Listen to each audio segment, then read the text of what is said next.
എല്ലാവർക്കും ഡ്രാമ റിവ്യൂവിലെ പുതിയൊരു എപ്പിസോഡിലേക്ക് സ്വാഗതം. ഇന്നൊരു ചൈനീസ് ഡ്രാമയുടെ റിവ്യൂ ആണ് ഞാൻ ചെയ്യുന്നത്. ഇവനാണെങ്കിൽ രാവിലെ എന്തോ ഫുഡ് കഴിച്ചിട്ട് ആ ഒരു ഫുഡ് പോയ്സൺ ആയിട്ടുണ്ടായിരുന്നു. അത് കാരണം രാത്രി അവന് നല്ല സ്റ്റൊമക്ക് പെയിനും പനിയൊക്കെ ഉണ്ടാവുന്നുണ്ട്. അവന് നല്ല വോമിറ്റിംഗ് ടെൻഡൻസിയൊക്കെ ഉണ്ടാവുകയാണ്. അവന് വേദന ഒട്ടും സഹിക്കാൻ വയ്യാതായപ്പോൾ അവൻ അവൻ്റെ ബോയ് ഫ്രണ്ടിൻ്റെ റൂമിലേക്ക് പോകുന്നുണ്ട്.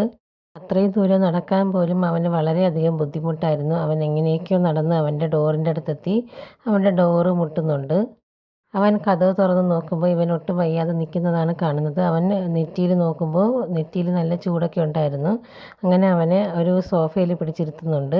അതിനുശേഷം ഒരു ടാബ്ലറ്റൊക്കെ കൊടുക്കുകയാണ്. ഈ ടാബ്ലറ്റ് കഴിച്ചിട്ടും പനിയും അസ്വസ്ഥതയും മാറിയിട്ടുണ്ടായില്ല എന്നുണ്ടെങ്കിൽ നമുക്ക് ഹോസ്പിറ്റലിൽ പോകണം എന്നിവൻ പറയാണ്.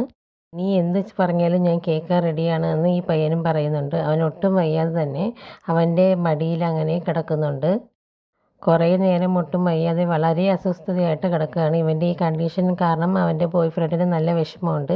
അതുകൊണ്ട് തന്നെ രാത്രി മുഴുവനും ഉറങ്ങാതെ ഇവന് വേണ്ടി കാവലിരിക്കുകയാണ്. ഓരോ ട്രീറ്റ്മെൻറ്റൊക്കെ അവന് ചെയ്ത് കൊടുത്തിട്ട് നനഞ്ഞ ടവൽ വെച്ച് അവൻ്റെ ദേഹമൊക്കെ തുടച്ച് കൊടുത്ത് അങ്ങനെ ഓരോ കാര്യങ്ങൾ ചെയ്തിട്ട് അവൻ്റെ അടുത്ത് തന്നെ ഇവനുണ്ടായിരുന്നു. രാവിലെ ആയപ്പോൾ ഇവന് കുടിക്കാനായിട്ട് നല്ല മില്ലറ്റിൻ്റെ സൂപ്പൊക്കെ ഉണ്ടാക്കി കൊടുക്കുകയാണ്. രാവിലെ ആയപ്പോൾ അവൻ്റെ പനി ഏകദേശമൊക്കെ കുറഞ്ഞ് വരുന്നുണ്ട്. ഇവൻ്റെ പനി കുറഞ്ഞ് ഏകദേശമൊക്കെ ഇവൻ ഓക്കെ ആവാണ്. അത് കാരണം ഇവന് വളരെയധികം ആശ്വാസമാവുന്നുണ്ട്. ഇവന് ആ സൂപ്പൊക്കെ കുടിക്കാൻ കൊടുക്കുകയാണ്. എന്നിട്ട് അവന് ആ ഫ്രിഡ്ജിൻ്റെ അകത്തുണ്ടായിരുന്ന എല്ലാ ഫുഡുകളും അവൻ എടുത്ത് മാറ്റുകയാണ്. കാരണം ആ ഫ്രിഡ്ജിൽ നിന്ന് എടുത്ത് കഴിച്ച ഏതോ ഒരു ഫുഡാണ് അവനിങ്ങനെ ഫുഡ് പോയ്സൺ ഉണ്ടാവാൻ കാരണം. അതുകൊണ്ട് തന്നെ അതിൻ്റെ അകത്തുണ്ടായിരുന്ന എല്ലാ ഫുഡുകളും അവൻ എടുത്ത് മാറ്റുന്നുണ്ട്.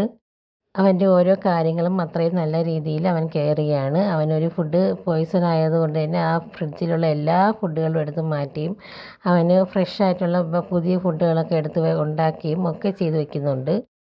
അത്രയും നല്ല രീതിയിൽ ഇവൻ്റെ എല്ലാ കാര്യങ്ങളും ശ്രദ്ധിക്കുകയും കെയറൊക്കെ ചെയ്യുന്നുണ്ട്. അടുത്തൊരു ലോങ് വീഡിയോ റിവ്യൂ ആയിട്ട് വീണ്ടും വരുന്നതായിരിക്കും. Thank you.